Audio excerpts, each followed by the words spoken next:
Buenas noches, o al menos lo eran hasta que usted decidió abrir este libro. Permítame felicitarle, no todos tienen el coraje o la insensatez de invitar a la oscuridad a sentarse a su lado, porque eso es exactamente lo que ha hecho. Estas páginas no contienen simples historias, sino pequeñas trampas, sombras disfrazadas de palabras, preparadas para deslizarse en su mente y quedarse allí mucho más tiempo del que le resultará cómodo. No se confíe en el reloj.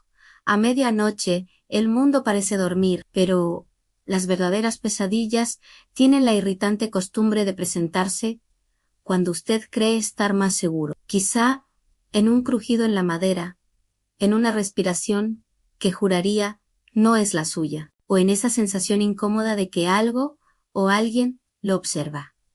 Yo por mi parte no pretendo asustarle, solo advertirle, las sombras no siempre son inofensivas, y a veces basta una historia bien contada para que nunca vuelva a mirar la oscuridad de la misma manera. Ahora sí, acomódese, apague la luz, si se atreve, y disfrute. Pero no diga que no le avisé. La casa estaba en silencio cuando Clara decidió cerrar el libro. Había leído lo suficiente, gela tus inquietantes escalofríos disfrazados de palabras. Sonrió con ironía, convencida de que todo aquello era pura sugestión. Las historias de terror siempre le habían parecido un juego inofensivo, un intento infantil de provocar miedo con palabras vacías y situaciones improbables. Apagó la lámpara de la mesilla, y al hacerlo, notó cómo las sombras de la habitación parecían alargarse, como si hubieran estado esperando ese momento para moverse con libertad.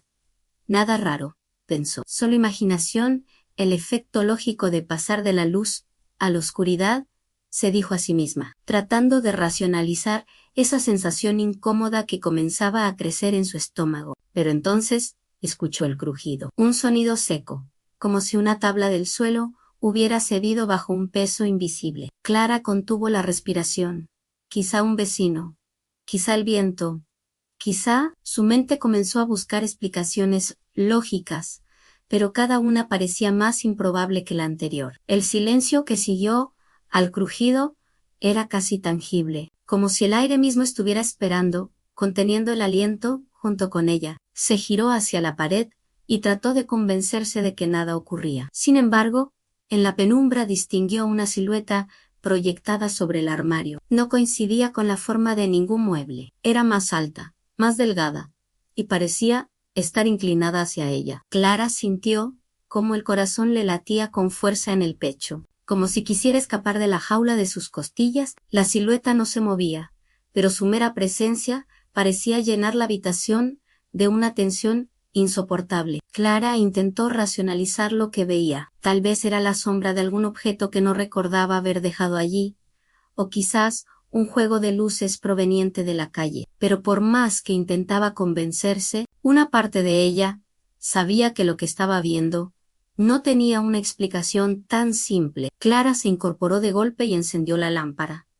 La silueta había desaparecido. El armario seguía en su sitio, mudo, inocente. Con el corazón acelerado, apagó la luz una vez más, decidida a demostrar que era todo producto de su imaginación. La sombra volvió, esta vez más cerca, y cuando Clara, paralizada, trató de gritar, la figura se movió con una lentitud insoportable, como si las sombras en efecto hubieran estado esperando toda la noche para salir a jugar. Clara reunió fuerzas y encendió la lámpara por tercera vez. La sombra ya no estaba. El cuarto parecía normal.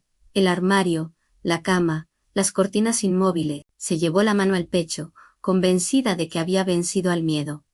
Sonrió, nerviosa, y se tumbó de nuevo, encerró los ojos. Entonces, con un susurro apenas audible, una voz en la penumbra dijo, «Ahora que ya me has visto, no volveré a irme». La bombilla explotó de repente, sumiéndolo todo en una oscuridad absoluta. Y Clara, al abrir los ojos, comprendió que la sombra ya no estaba en la pared, sino sentada en el borde de su cama.